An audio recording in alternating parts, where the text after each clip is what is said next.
Hey guys, welcome to, I'm the lehrbehr, first of all, and this is my limited primer limited and draft primer for the MTGO. Make sure to check out all the other great videos, but this is for Return to Ravnica. So what I'm going to do here is just going to give you my general thoughts about the set. I'm going to go over each of the guilds and what I think about them, how they work best. And then I'm going to give you a list of my top picks for draft. Just really quickly. So the first thing that I'm going to do is mention what I think about the set in general. So first off, I'm just going to say that I think that this set is a lot slower than the past two sets that we've seen. So in Avacyn Restored and M13, each of those sets was pretty fast. The removal was, at least the removal in M13 was there and very solid, and also the creatures were very fairly costed, pretty aggressive. With Return to Ravnica, however, you're looking at cards like Horncaller's Chant, and all of a sudden you're paying 8 mana for 8 power and 8 toughness. But the cards are generally a lot slower. Also, the removal is costed a little bit more. Cost more, so things like Tristani's Judgment, Assassin Strike cost 6 mana instead of what cost 3 or 2 mana in M13. So what this does is it really slows down the set. So when we talked about M13, we were talking about cards like Stormtide Leviathan and Nicol Bolas, and we were saying those cards are almost like unplayable. They're not unplayable, but they're very hard to play because a lot of games won't get to 7 or 8 mana consistently enough for you to play those cards out. Now, with Return to Ravnica, those cards become 8 mana is almost like the new 7 mana. So you have to think that what that means is that your card evaluation for the set needs to change a little bit. So when you're looking at cards like, I forget what it's actually called, but it's 6 mana, 4 generic, 1 green, and 1 white. And it says put a 3/3 centaur creature into play, then populate. I'll have the card right here or here. But in any case, cards like that in M13 might not be as playable, and definitely not in Avacyn Restored. I don't think that card would have been playable in Avacyn Restored. Whereas in Return to Ravnica, it's actually, I think, 100% playable. Like, all the time it's playable. So you really need to consider that when you're playing these cards in like the set.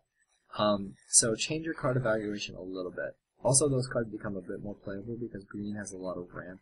It also has mana fixing in this set, with Axebane Guardian and Gatecreeper Vine and stuff like that, so those cards definitely become more playable as you have more of those cards. So keep that in mind in the set. Your card evaluation has to change a little bit. Things are going to be a lot slower. I'm going to give an example actually really quickly. In M13, there was Dustdale Worm, which was 7 mana for a 7/7 Trampler, and it's not an auto-include in M13. It's actually not that great. You can play it sometimes, and I won't fault you for it. I've played it plenty of times. But what ends up happening is that, like, when it comes down to the board, it's not that great. 7 mana is hard to get to sometimes in M13. In Return to Ravnica, though, what you're going to have is the fact that that card might actually be playable, and the counterpart to it in Return to Ravnica is the Temple card. I think it's 5 mana for 1 white and 1 green. It's an 8/8 Vigilance guy. I think that card's actually pretty playable in this set. I'm not sure you play it all the time, but I think it's playable in this set. It's definitely decent. So keep that in mind when you're going through your card evaluations, when you're looking at your sealed pool. I obviously haven't played, so I could be wrong, but think about that.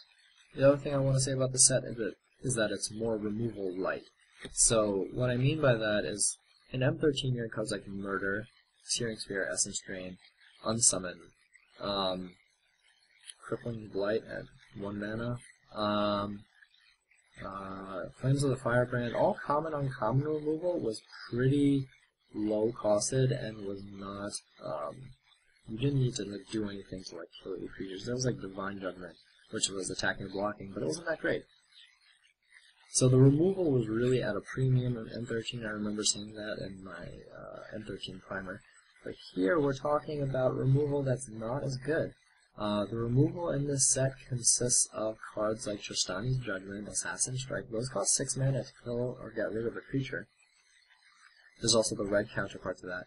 Even your bounce spell is attached to a 5-mana 1/2, I don't think that card is actually playable. It's sideboardable against like Selesnya and Golgari, where it'll counter tokens and scavenge, but I don't think I would actually play that in a regular deck. I might, but I don't think, I'm not sure I would. It depends on my pool, really.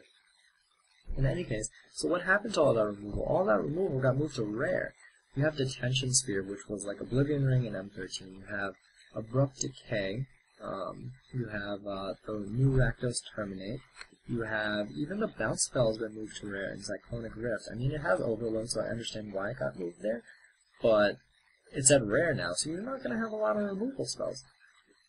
So what that means is that Return to Ravnica is going to be more focused on creatures and bombs. Those cards are really going to take over the game because your opponent won't be able to remove them. As an illustrative point, in M13, Krenko is a very powerful card, obviously. If it stays on the field, it'll win the game single-handedly. I've done that. The thing is, it's only a 3/3, and there are a lot of cards in the set that deal with it. Searing Spear, Murder, Essence Drain. There are a lot of cards that deal with it. Oblivion Ring. That deal with it just fine. So your opponent wasn't necessarily worried if you had the removal spell for it.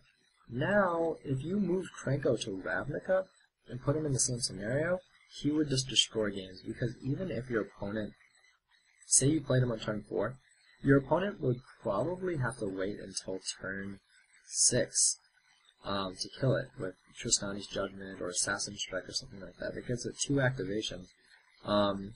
Actually 3 if you're on the play, and it's just harder to deal with. So creatures are going to be harder to deal with. Ravnica Draft and Limited is going to be a creature-dominated format. I imagine this is going to get into a lot of board stalls, I think, because you can't remove certain creatures. So you got to think about that when you're drafting this set. So think about that. So the next thing that I'm going to do is going to talk about the guilds. The first one up on my list is Azorius, so that's white-blue, and the mechanic is Detain. So Detain is going to be a very powerful mechanic. A lot of people have said that it's very, very powerful and limited.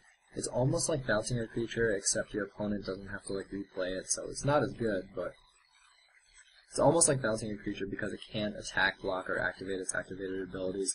So, and it doesn't even have to target creatures. It can target a key rune and prevent it from activating to become a creature. So you definitely want to think about that in this set. It's very, very powerful. The thing is with that, so I'm going to try to go over strengths and weaknesses of each of the guilds at least a little bit.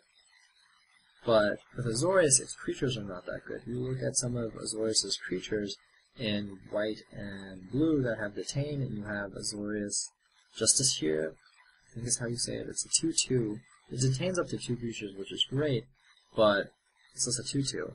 And then it's Azorius Arrestor, which is a 2/1. They're not that great by themselves.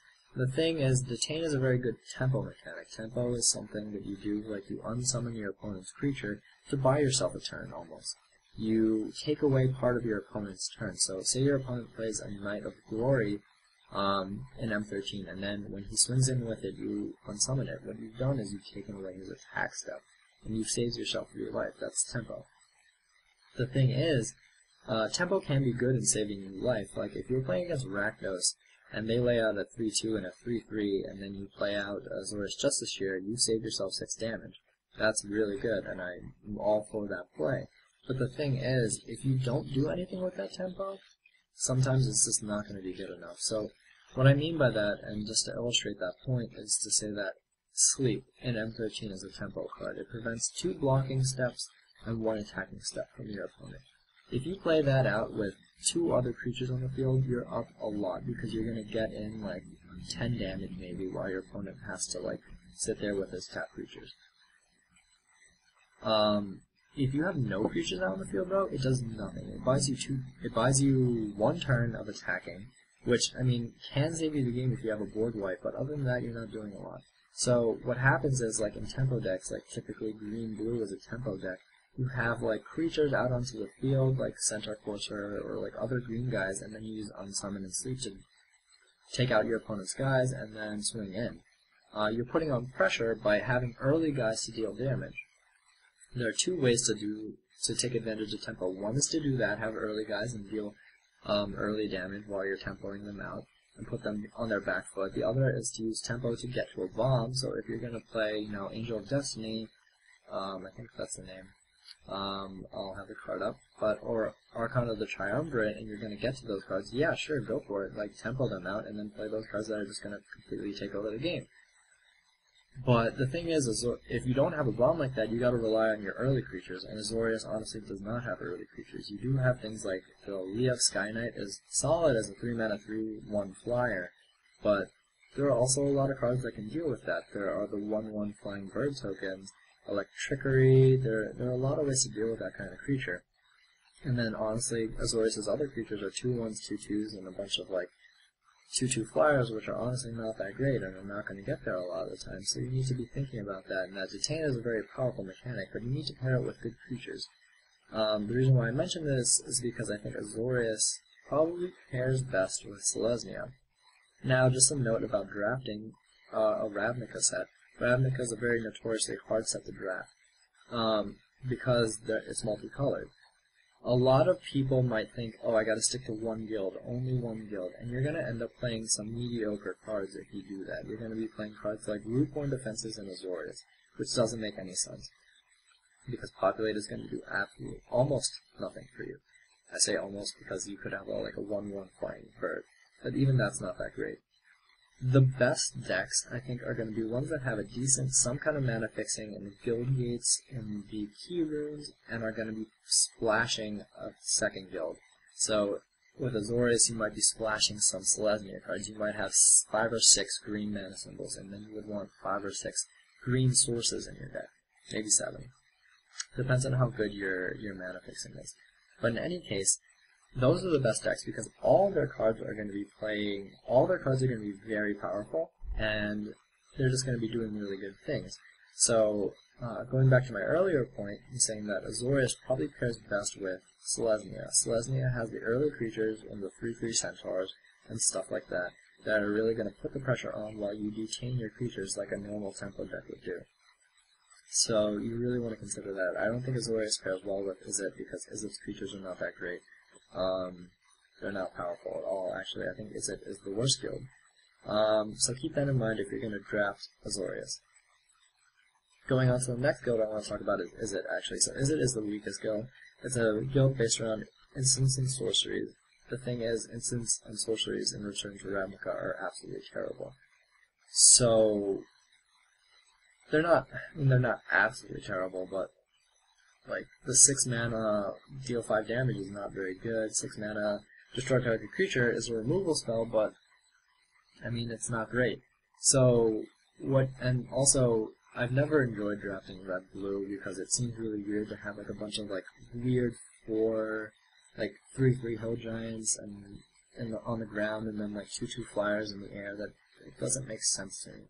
So, like, at least I don't draft it very well. I think Izzet is probably the weakest color or guild because it also has it doesn't really have a mechanic, or it has overload as a mechanic, but a lot of the instants and sorceries that it's tacked onto are not very good by themselves. You have things like downsize, which would be even if it didn't have the say it just cost 3 mana and was this overload all the time, you would never play that in a regular set.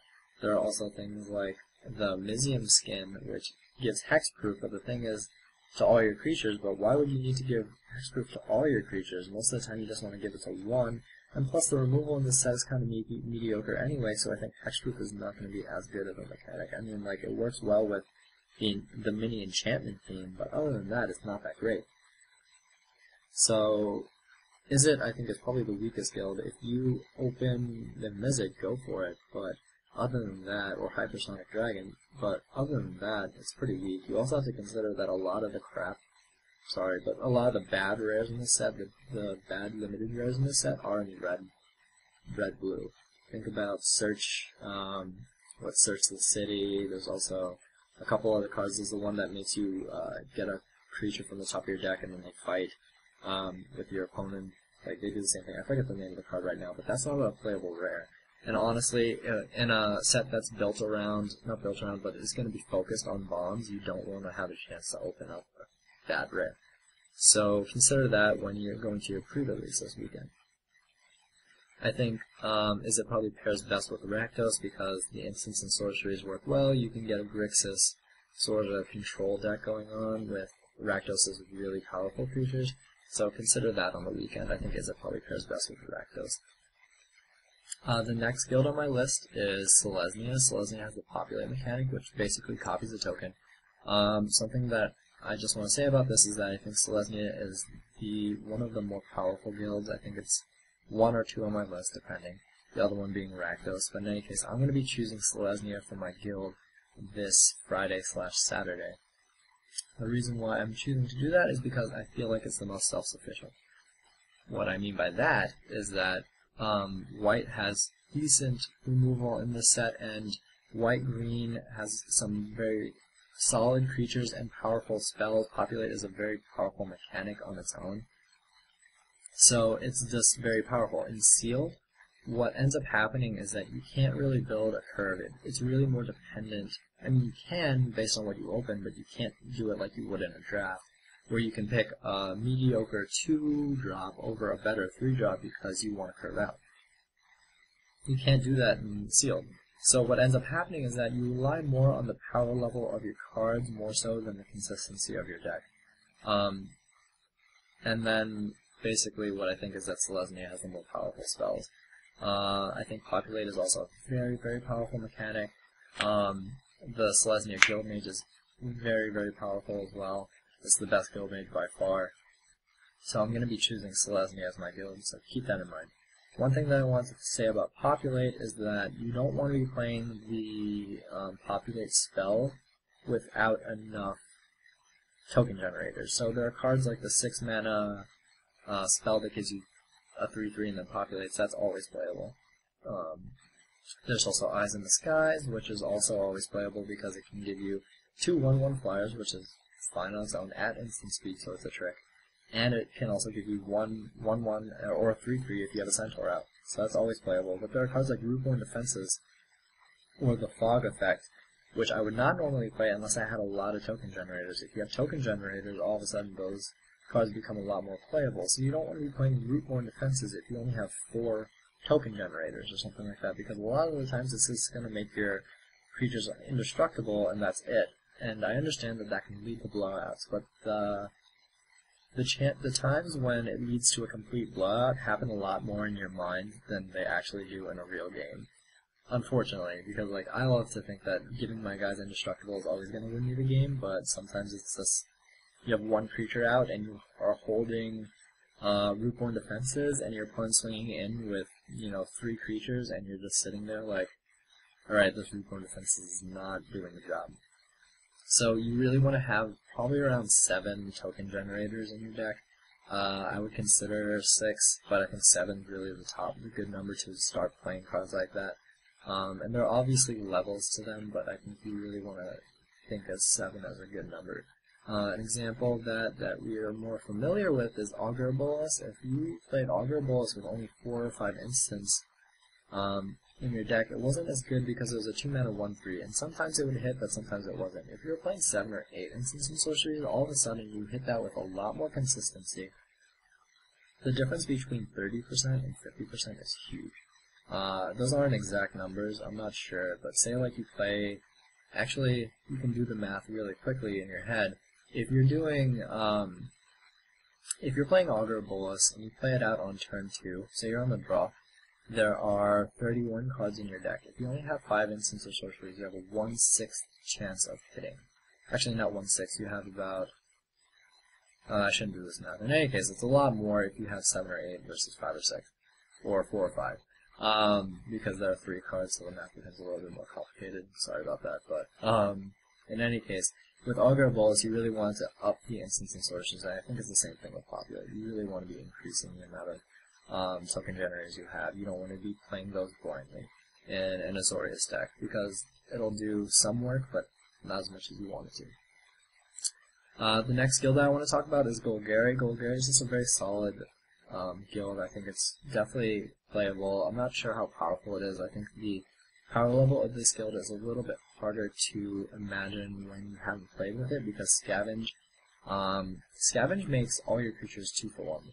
Because, like, the bear is a 2/2 bear, like the Scavenge bear for 6. I forget its actual name. But it's a 2/2, which serves its purpose in the early game. It can block, trade with the creature, get in some damage, whatever you want it to do. And then when you hit 6 mana, which seems like a lot, but when you consider that Ravnica is a slower set, you're going to probably hit 6 mana relatively consistently. At 6 mana, you're going to be able to put 2+1/+1 counters on one of your creatures, and that's going to push through a lot of damage in the late game. That can be backbreaking sometimes. So I think that Golgari is a very, very solid guild, and honestly I think people are underestimating it a little bit. I hear a lot of people talking about Azorius and Selesnya, and Rakdos is a really powerful aggro deck, but I think Golgari is also very solid as well. I'm doing it myself, but I'm just keeping an eye out for it. The other thing that I wanted to say about Golgari is that you want to think about the kind of creatures that you're scavenging onto. So you can always scavenge onto a 2/2 or a 3/3 centaur or something like that, and you'll have a 5/5 or a 6/6. That's definitely powerful. But you also want to consider that you could also play creatures that are not normally as good in a deck, but when you scavenge on them, become a lot better. These cards are Fencing Ace and Dagger Dome Imp. I'm not sure how well this would actually work, but they work very well with Scavenge in my mind. Because making a 1/1 double striker into a 3/3 double striker, or a 1/1 flyer into a 3/3 or 4/4 lifelinking flyer, those creatures are going to take over the game, and since there's less removal, they're just going to be harder to deal with. So you want to consider that, like cards like them, cards like the Imp and the Fencing Ace become a lot more playable when you're playing Golgari than other sets, than in other colors guilds.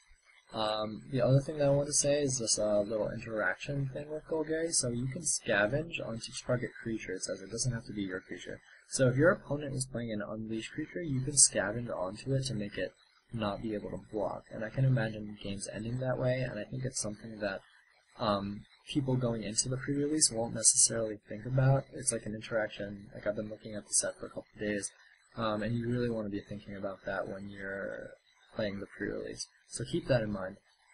The other interaction that's not Golgari related, but is actually Selesnya related, is that you can do the same thing with Common Bond. So that's the 3 mana pump spell that says put a +1/+1 counter on target creature twice. 2 separate instances. So you can target an unleashed creature with it and make it not be able to block. So keep that in mind over the weekend. The next thing that I wanted to, well, I guess the last guild that I wanted to talk about was Rakdos. Rakdos, I think, is the guild to draft in this set. It's very, very aggressive, as you guys know. Its creatures are very undercosted. Unleash is a very powerful mechanic in a set that's slow. Unleash would be a terrible mechanic in M13, because you need to block in M13 sometimes. But in a set that's slow, where your opponent's going to be mana fixing or playing out guys that are just weaker, swinging in and taking some damage is not going to be a big deal, especially when you have reach, like Rakdos does. Rakdos is very, very good. It's like very self-sufficient. Just like I said about Selesnya, aggressive creatures, and it has reach just like any aggro deck would like. The reason why I say that I'd rather play Selesnya Limited or Sealed rather, is because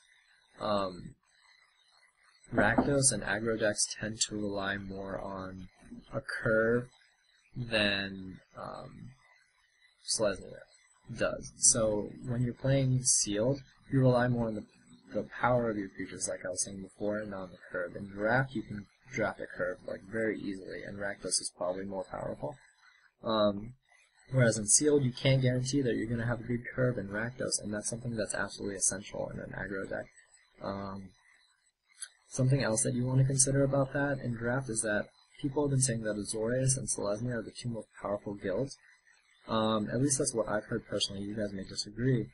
But the thing about that is that they share colors, so they're actually fighting over territory, whereas Rakdos shares none of those colors. So it's going to be pretty open, and I honestly think that people are underestimating Golgari a little bit, so that's going to be open too, and it pairs very well. Rakdos pairs well with Izzet or Golgari, so when you're drafting the set, think about that. when you're drafting the set, you should think about like, hey, maybe I can draft Rakdos because I think it'll be a little bit more open. So keep that in mind. So if it comes down to a first pick between Augur Spree or Arrest, I think I might be taking the Augur Spree this weekend because I think Rakdos may be a little bit more open. Of course, this depends on how people play, and if you know that all your friends love playing Rakdos and you're drafting with them, then yeah, sure, like, go for that Arrest. But I think against a Goldfish, who I don't know, I'm probably going to be taking that Augur Spree. So keep that in mind. Hey guys, so the last thing that I wanted to do with this is just to tell you my pick order for this weekend, if you guys are going to draft or going into the future. I haven't played with this set, so this list will obviously change as I draft more and realize some things are better, some things are worse. But just going into this weekend, this is what I have in my head. So the first two picks are going to be creatures. I'm not sure which one is better, but they're my top two right now. The first is Skymark Rock. 4 mana 3/3 that is basically just tempo on a stick. This repeatedly bounces anything with toughness 2 or less, which is, you know, a fair amount. Your opponent will not be able to play anything with 2 or less toughness because they'll just be able to, they won't be able to keep it out onto the field. It's a really, really ridiculously good tempo creature, and it has flying, it has evasion, it has a good body. I mean, flying and evasion are the same thing, but it has a good body as a 3/3 flyer, so it's exactly what Azorius wants. The next pick, which I'm not sure is better or worse, it has the possibility to be a lot better than Skymark Rock, but it really depends on the deck that you're playing. In any case, the next pick is Vids Guildmage, which is the Selesnya Guildmage. The reason why I say this is because token generators and limited are always pretty ridiculous. This one does it if you're playing Selesnya main. He or she, I guess, makes 3/3 tokens for 4, which is really, really ridiculous. That and the fact that you actually don't even need a token out into the field to use it. You can actually just make a 3/3 by itself. I mean, it costs 6 mana, which is a decent amount, but then after that you can start producing them for 4 mana each, which is absolutely crazy. So, Vids Guildmage, and although 6 mana may seem like a lot, you have to remember that the format's a little bit slower, so you're going to be able to reach that a lot of the time. The next card, or the next cards on my list, are all removal spells, and they sort of just take up the next couple slots. In order, I think that they are Arrest, Augur Spree, Stab Wound, and then Annihilating Fire. So first up, Arrest. Arrest is just a better pacifism. It doesn't matter if it costs 1 more. It just gets rid of a creature, basically, because the activated abilities can be important. Because it can take out guild mages and the like.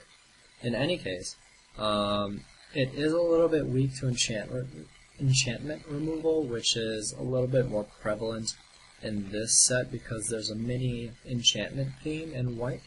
I think it's pretty decent. They really worked on it, not like other sets. And I think a lot of those enchantments are actually pretty playable, so you do need to watch out for that. In any case, that's my first one. My second one is Augur Spree. It works as both a removal spell and a pump spell. It's really utility-wise very good. I like Arrest better than it because it leaves me a little bit more open to Selesnya or Azorius, which is always good, so that's always something to keep in mind. Augur Spree, however, does put you into a very good guild in Rakdos, so it's definitely a solid first pick if you do pick it up. The next card on my list is Stab Wound. Stab Wound is absolutely crazy. Just for comparison, a card like Deadweight, which was in a strat, I believe, was 1 mana, gives -2/-2 as an enchantment. That was definitely good in that set, but the problem was if you were facing down a 4/4 or something like that, it became a problem because you couldn't actually kill it. You were still dealing with a creature. It would save you some damage, but it wasn't as good. What Stab Wound does is, even if you're facing down like a 3/3 flyer, and you're still going to have to deal with that 1/1, it's still dealing 2 damage a turn, which is absolutely crazy. It's ridiculous in Rakdos, because Rakdos has the mini theme of losing life. Some cards like require your opponent to have lost life to activate, like the Guildmage, the Rakdos Guildmage. This card does absolutely ridiculous things for that. If you get it out early onto like a centaur healer or something like that, it's gonna do, I can imagine that card dealing like 10 damage in one game, which is absolutely sick from one card. And especially if you're playing Rakdos in an aggro deck, the card's gonna be absolutely crazy. The next one is Annihilating Fire. There's really not much to say about this. It's basically just 3 mana for 3 damage. It does have that extra effect against Golgari and preventing them from scavenging later on in the game, but it's not going to always be relevant. In any case, the next couple cards are just a couple creatures that I thought were really good, but were probably not on the same level as the first two that I mentioned. The first one is Bloodfray Giant. 4 mana, 4/3, Unleash and Trample. The card is really ridiculous. As a 5/4 Trampler that can't block, it's absolutely crazy. Not much is going to be able to deal with this. It's a really, really solid creature. Leaves you open to a couple colors. Izzet being the other one, but Izzet isn't that great. But in any case, it's an absolutely amazing creature in Rakdos to really push through damage, and I would take it very, very highly. Next one up is actually the Rakdos Guildmage, Rixmati Guildmage. The reason why I say this is I might not first pick this, but if I were in Rakdos, I would take this ridiculously highly, because it forces through damage better than almost any other Rakdos card that I can think of. The reason why I say this is even though both of its abilities need to be triggered by something, what I mean by that is it can only give -1/-1 to a blocking creature, and it can only deal damage to your opponent if your opponent has already lost life. The thing is, when you're playing Rakdos, when you're swinging in with a couple creatures, your opponent all of a sudden has to decide, well, do I want to lose my creatures because he's going to give them -2/-2 spread out? Or do I want to take this damage, take like 6 damage, and then take another like 2 or 3 damage on top of that? And that's a big deal. When you have two, like your ability to do something like that is not at all hindered in Rakdos. Like you can go the 2 mana 3/2, the 3 mana 3/3 First Striker, and then if you play the Rakdos Guildmage on turn 4 and leave up 2 mana, all of a sudden your opponent's going to be taking 7 on turn 4, which is really, really good. Really, really good. And that's not if you don't even hit your 1-drop, which might be a whole bunch of things. So you definitely want to keep that in mind when you're playing this guy. Even though he doesn't look as good as some of the other guild mages, he's absolutely amazing. The last thing that I want to say about my picks is that the key runes are first pickable. Not out of the first pack, but in the second and third packs, definitely. The reason why I say that is because they're mana fixing, they're mana acceleration, which there isn't much of outside of green. Green only has 1, I think, with the Axebane Guardian. There isn't a ton of mana fixing outside the guild gates and stuff like that. You need to make sure that you keep up with that as well. And when you don't need that mana anymore, it becomes a creature, which is absolutely crazy. Like, the ability to do all that is really, really, really, in terms of utility, really, really good. Key runes are very, very, very good. They're going to be very popular, obviously. They're going to be very high picks. Would I take a good removal spell over it? Probably. I would probably take the removal spell. But it would be close. The key rune is very, very good. So keep that in mind when you're drafting this weekend. So in any case, that's my picks and my primer for the Return to Ravnica pre-release this weekend. I hope you guys enjoyed it, and I hope everybody does well. I hope you guys win your pre-releases. I hope I at least gave you some kind of new information, or at least made you think about the set in a different way, or maybe told you something new. In any case, I'll see you guys next Tuesday. I'll be drafting M13 until Return to Ravnica comes out online, which is probably in another 5 weeks, I think. But in any case, tell me if you guys want to see anything new. If you have any comments, please leave them below. Also, if you have questions about specific cards, please leave them in the comments below. I'd more than happily respond back on my opinions about them. They're just my opinions, but it can't hurt. My name is AceOfSpades4289 on YouTube, so you can check that out, and I'll see you guys on next Tuesday. I hope you guys enjoy.